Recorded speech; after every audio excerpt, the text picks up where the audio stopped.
पश्चिम बंगाल में कमल खिला है और इस कमल खिलाने में बहुत लोगों का योगदान है, लेकिन स्ट्रेटजी तय करने से लेकर के बहुत सारी चीज़ों को लेकर के जो निर्णय लेने की क्षमता थी या जो निर्णय लिया गया वो लिया गया वहाँ के प्रभारी मंगल पांडे जी के द्वारा। हम इस समय मंगल पांडे जी के साथ हैं, चूँकि ये अभी जस्ट बंगाल से यहाँ लैंड किए हैं। पहले तो आपको बधाई हो कि आपने वो किला फतह किया है जो कि आज तक अभेद्य था। धन्यवाद। निश्चित रूप से यह एक बड़ी जिम्मेवारी थी और आदरणीय प्रधानमंत्री जी ने, गृह मंत्री जी ने, तत्कालीन राष्ट्रीय अध्यक्ष श्री जगत प्रकाश नड्डा जी ने, वर्तमान राष्ट्रीय अध्यक्ष नितिन नवीन जी ने, सबने जिस प्रकार से विश्वास और भरोसा करके मुझे इस काम में लगाया था, मैं भी परिश्रम पूर्वक एक कार्यकर्ता के नाते काम कर रहा था और निश्चित रूप से मन में ये अभिलाषा थी कि जो नेतृत्व चाहता है कि पश्चिम बंगाल में विकास करने वाली सरकार भाजपा के नेतृत्व में बने और एक निर्मम सरकार जो पश्चिम बंगाल के अंदर चल रही है वो ख़त्म हो, उसके लिए जितना कुछ भी परिश्रम मैं कर सकता था और कार्यकर्ता के रूप में जितने भी काम करने के ढंग हमने सीखे हैं, उन सभी चीज़ों का वहाँ पे हम सब लोगों ने एक टीम के रूप में काम किया। मैं केवल अकेला नहीं था, पूरी टीम, पश्चिम बंगाल भाजपा की इकाई, केंद्रीय नेतृत्व के और हमारे वरिष्ठ अधिकारी, सभी लोगों ने मिल के बहुत ही सामूहिकता के साथ पूरा प्लानिंग किया, पूरी योजना बनाई, जनता के साथ जुड़े, मूल रूप से जनता की भावनाओं से जुड़ के जनता को विश्वास दिला के कि भारतीय जनता पार्टी आपकी सेवा वैसे ही करेगी जैसे अन्य राज्यों में भारतीय जनता पार्टी की सरकारें कर रही हैं, और उस विश्वास और भरोसा को जीतने में कार्यकर्ताओं के माध्यम से हम सफल रहे। और आदरणीय नरेंद्र मोदी जी का जो संकल्प था पश्चिम बंगाल के विकास के बारे में, जो उनकी गारंटी थी, उस गारंटी पे पश्चिम बंगाल की जनता ने विश्वास किया, मुहर लगाया और अब डबल इंजन की सरकार वहाँ बनने जा रही है।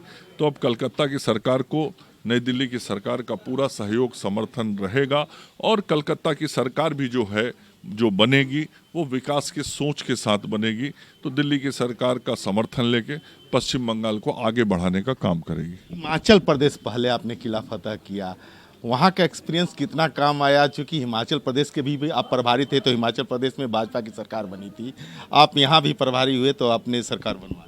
नहीं, कई राज्यों में काम करने का अवसर पार्टी के संगठन के माध्यम से मिला है और जिस राज्य में भी जो अवसर प्रभारी के रूप में, सह प्रभारी के रूप में मिला, उन सभी जगहों पे हमने काम किया। निश्चित रूप से अनुभव प्राप्त हुआ और जो अनुभव प्राप्त हुए उस अनुभव का इस्तेमाल यहाँ पश्चिम बंगाल के अंदर पिछले 4 वर्षों के काम में हमने किया है और पूरी पश्चिम बंगाल इकाई का एक एक कार्यकर्ता धन्यवाद का पात्र है, बधाई का पात्र है, जिसने बहुत ही परिश्रम के साथ इस लड़ाई को लड़ा है।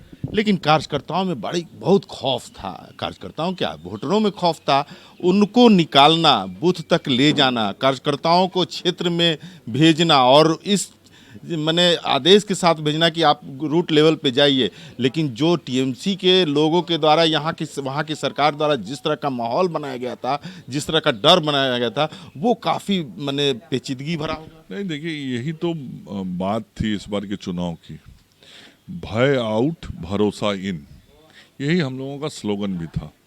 और जो ममता जी का भय था वो आउट हो गया और नरेंद्र मोदी जी का जो भरोसा था अब भरोसा इन हो गया और नए भरोसे वाली सरकार बनने जा रही है। तो ये भरोसा का विश्वास भारतीय जनता पार्टी के कार्यकर्ताओं ने, जो हमारे लाखों कार्यकर्ता पश्चिम बंगाल में काम कर रहे हैं, उन सभी कार्यकर्ताओं ने बहुत ही दृढ़ता के साथ, बहुत इच्छा शक्ति के साथ काम करते हुए, संघर्ष करते हुए ये पूरी योजना को सफल किया। जनता को भी विश्वास दिलाया, जनता को भी ये भरोसा दिया कि चुनाव के मतदान के दिन हम आपके साथ रहेंगे और किसी प्रकार का कोई भी व्यक्ति यदि चुनाव की व्यवस्थाओं में कोई बाधा उत्पन्न करने का कोशिश करेगा तो भाजपा का कार्यकर्ता वहाँ एक सिपाही की तरह खड़ा रहेगा। और चुनाव आयोग ने जो पूरी व्यवस्था की वो सबसे प्रशंसा की बात है, चूंकि चुनाव आयोग को पिछले कई चुनावों के अनुभव थे।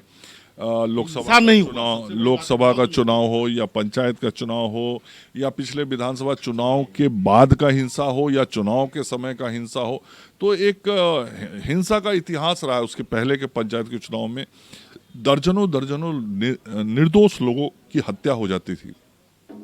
ये चुनाव आयोग को हम धन्यवाद देंगे कि इस बार चुनाव आयोग की सक्रियता के कारण एक भी किसी निर्दोष व्यक्ति को अपनी जान नहीं गंवानी पड़ी। और कुछ 2-4 छोटी घटनाओं को छोड़ दे तो पूरे पश्चिम बंगाल के 2 चरणों में कोई घटना नहीं हुआ है और चुनाव आयोग ने बहुत ही निष्पक्षता के साथ इस पूरे चुनाव को संपन्न कराया है। चुनाव आयोग बधाई का पात्र है। लेकिन चुनाव आयोग पर सवाल खड़े किए जा रहे हैं और इस जनादेश को चोरी बताया जा रहा है। 100 सीटों का चोरी ममता बनर्जी के द्वारा तेजस्वी ये सब लोग जब हार जाते हैं तो ऐसे ही बात करते हैं।